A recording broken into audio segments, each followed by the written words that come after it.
Hello everyone, welcome to channel learn with ease. आज का topic है अकाउंटिंग रेशियोज का, जिसमें हम सॉल्व करेंगे question number 56 chapter 3 DK Goyal की बुक से, क्लास 12 अकाउंट्स।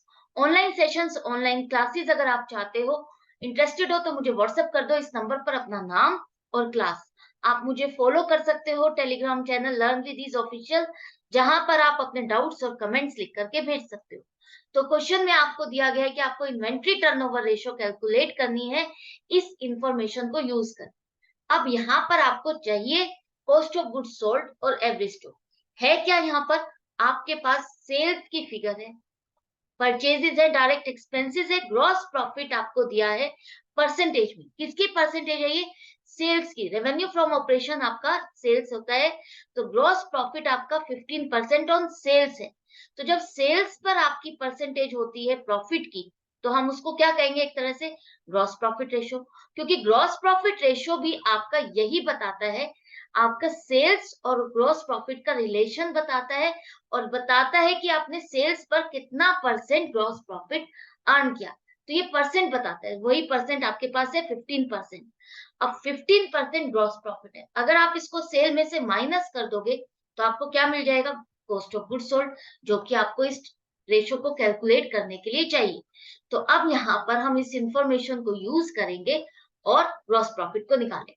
तो ग्रॉस प्रॉफिट आपके पास नहीं है, तो मान लो कि ग्रॉस प्रॉफिट आपका ए है और रेशियो आपकी 15 है। तो यहाँ पर इसको फीड कर दो, जो इंफॉर्मेशन आपके पास है उसको फिल कर दो यहाँ पर 15 ग्रॉस प्रॉफिट रेशियो के नीचे। ए जो आपने एज्यूम किया है ग्रॉस प्रॉफिट को, और सेल्स आपके पास 12 लाख है, मल्टीप्लाइड बाय 100, क्योंकि ये रेशियो आपकी परसेंटेज में आती है, तो आप इसको मल्टीप्लाइड बाय 100 करोगे। अब इसको सॉल्व कर लो इक्वेशन को, तो आपके पास ग्रॉस प्रॉफिट आ गया 1,80,000। 1,80,000 अगर प्रॉफिट है, तो अगर आप इसको माइनस कर दोगे सेल्स में से, तो आपके पास कॉस्ट ऑफ गुड्स सोल्ड आ जाएगा। क्योंकि जो सेल है उसमें आप क्या करते हो? कॉस्ट और प्रॉफिट दोनों को मिलाकर के आपकी सेल बनती है। जो चीज बनाने में आपको जो कॉस्ट लगी और आप उस पे कुछ प्रॉफिट अर्न करना चाहते हो, तो उन दोनों को प्लस करके ही तो आपकी सेल वैल्यू निकलती है। तो सेल्स में से अगर आप ग्रॉस प्रॉफिट को निकाल देते हो, तो आपके पास क्या बचेगा? उस सामान को बनाने की कॉस्ट। तो कॉस्ट ऑफ गुड्स सोल्ड आ गया आपके पास 10,20,000।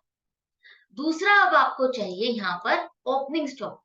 क्लोजिंग स्टॉक है लेकिन ओपनिंग स्टॉक नहीं है, अब उसको कैसे निकालो? यहाँ पर भी आपको करना होगा एज्यूम कि आपका ओपनिंग स्टॉक एक्स है। ओपनिंग स्टॉक आपने एक्स मान लिया। अब जो आपके पास जो आप इंफॉर्मेशन यूज करके cost of good sold calculate करते हो, उसी चीज में, उसी फॉर्मेट में आ जाओ। कॉस्ट ऑफ गुड सोल्ड आपने निकाल लिया 10,20,000। ओपनिंग स्टॉक आपने एक्स एज्यूम किया है, तो x plus purchases 10 lakh, plus आपके पास डायरेक्ट एक्सपेंसेस है 48,000, उसे करो, और minus closing stock 1,64,000। Closing stock हमेशा माइनस होता है, याद रखना। जल्दी में और बहुत बहुत जल्दी में, नर्वसनेस में प्लस मत कर देना, क्लोजिंग स्टॉक को आपको माइनस करना है। तो आपकी इक्वेशन सॉल्व करते हो तो आपके पास आंसर आ जाएगा ओपनिंग स्टॉक का 1,36,000। इस इक्वेशन को सॉल्व करो, टोटल करो, और यहाँ पर आपके पास ओपनिंग स्टॉक आ गया 1,36,000। अब एवरेज स्टॉक निकाल सकते हैं हम। Opening stock plus closing stock upon 2, आपका एवरेज स्टॉक आ गया है 1,50,000। रेशियो तो अब आपकी इजीली कैलकुलेट हो जाएगी। 10,20,000 अपॉन 1,50,000, 6.8 टाइम्स। आपका इन्वेंट्री टर्नओवर रेशियो क्या है? 6.8 टाइम्स। इसका मतलब है जो आपके यहाँ ऑर्गेनाइजेशन में स्टॉक का टर्नओवर है, स्टॉक की जो रोटेशन है, वो 6.8 टाइम्स है। आप स्टॉक को परचेज करते हो, मैन्युफैक्चर करते हो और सेल करते हो। स्टॉक आपके यहाँ परचेज हो रहा है और उसको यूज करके आप उसको सेल कर रहे हो। तो ये जो रोटेशन आपकी चल रही है, ये आपका ये बता रहा है कि आपके यहाँ स्टॉक पाइल अप नहीं हो रहा है, आप उसको प्रॉपरली यूटिलाइज कर रहे हो, मैन्युफैक्चरिंग प्रोसेस प्रॉपरली चल रही है, और आप उसको स्टॉक को सेल भी कर पा रहे हो। तो आई होप ये क्वेश्चन आपको समझ में आ गया है, अच्छे से समझ में आ गया क्या चीज आपको लेनी है, और जो चीज नहीं है, मिसिंग है, तो उसको आपको कैसे कैलकुलेट करना है।